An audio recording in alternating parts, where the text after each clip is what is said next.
What's going on, guys? My name is Graham. Welcome to my channel. Today we're going to be talking about a prospect with one of the best names in the 2022 draft class in Jagger Firkus. So if that sounds good to you guys, please do be sure to leave a like, a comment, subscribe. All those things really do help me out. And stick around to the end of the video to hear my full opinion on Jagger Firkus. Firkus is a winger for the Moose Jaw Warriors in the WHL, and just to get right into it, he is small. He, he is listed at 5'10", 154 pounds, according to Elite Prospects. Elite Prospects.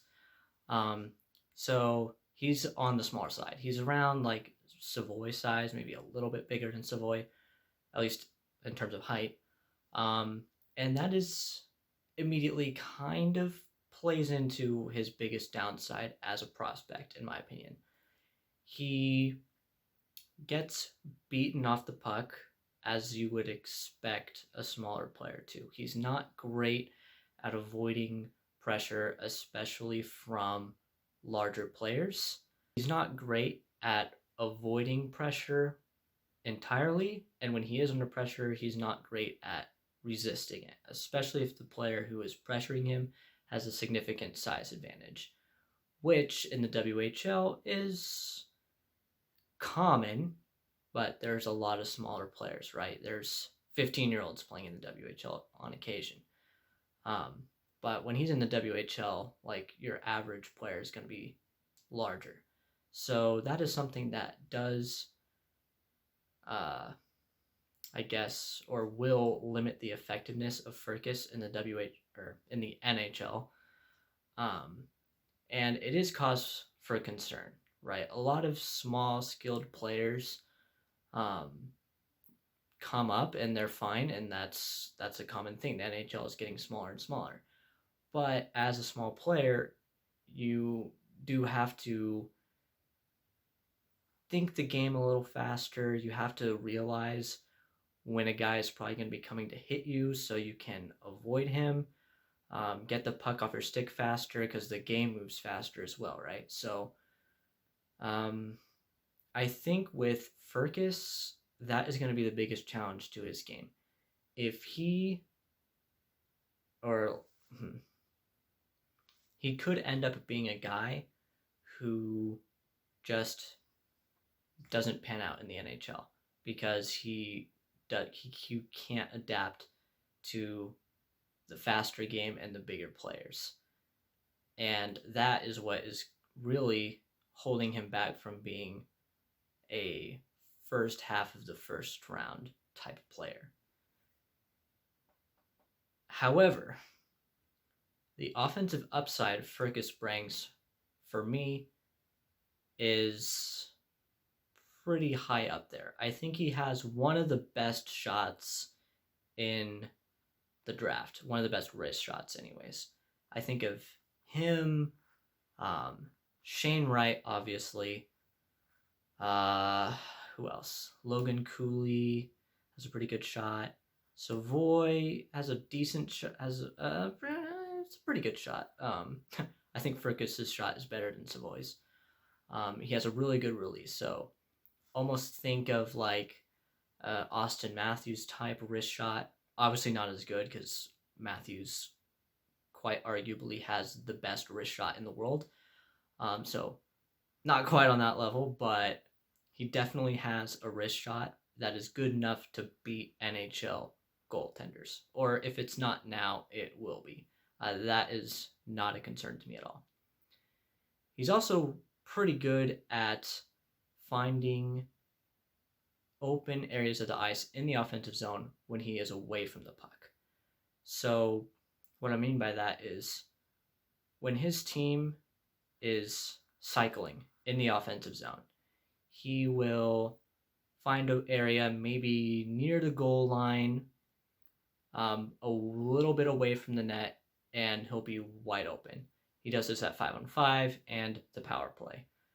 And so his teammate will find him, and because he's wide open, he isn't really in a position to score from there, but he could then draw defenders to him and create space closer to the net for his teammates where he will pass it to and create a high dangerous scoring chance.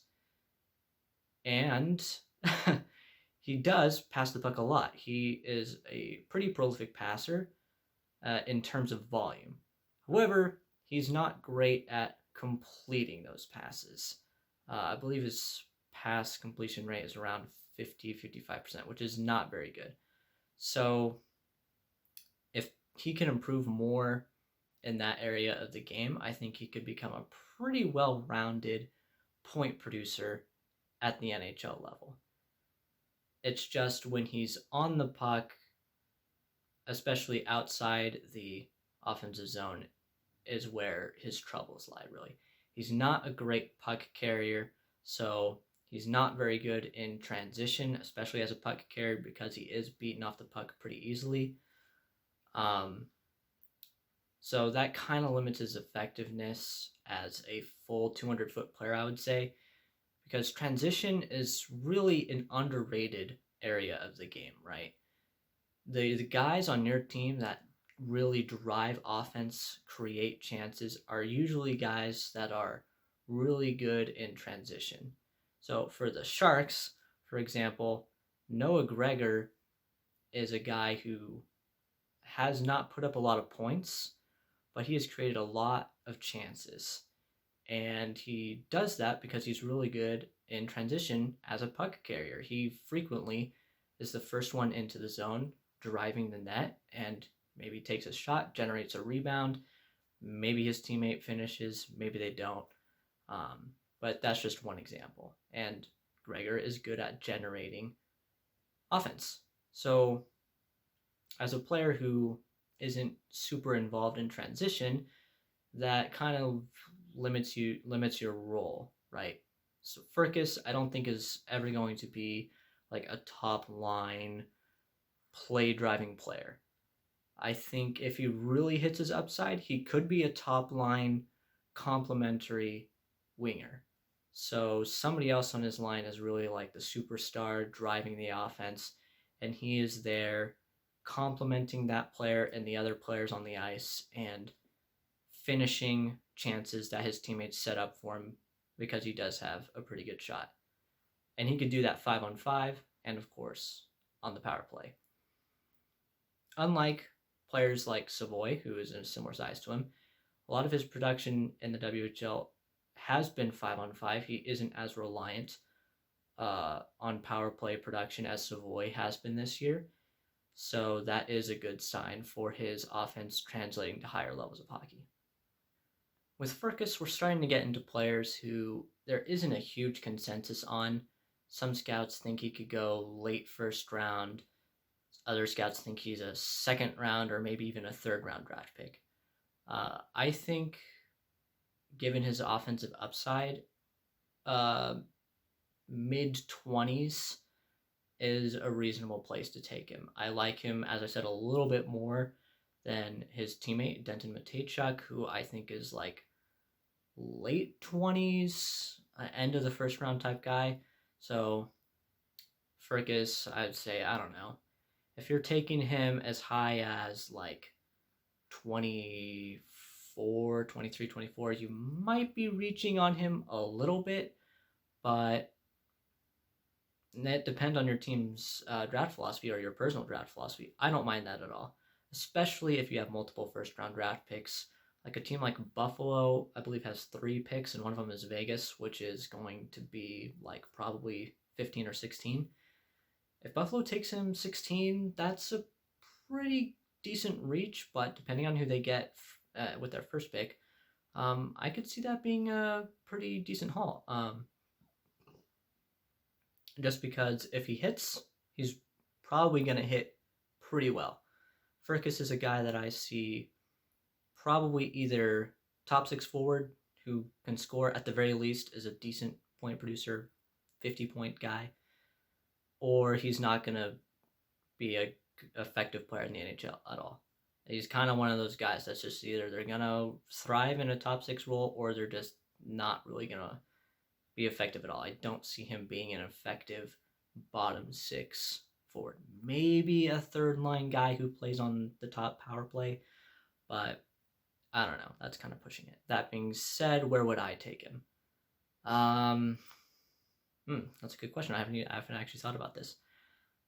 I would probably take him if I was a GM no higher than 24, like I said earlier. So 25, 26, especially again, a contending team drafting a player like Firkus is getting a guy who has a lot of upside, which is oftentimes harder to find later in the first round. So if you're a contending team and you draft this guy and he hits, and 3 years from now you've got another top 6 level player in your lineup, that's great.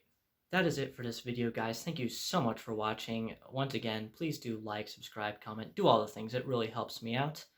And until next time, I will see you in the next video.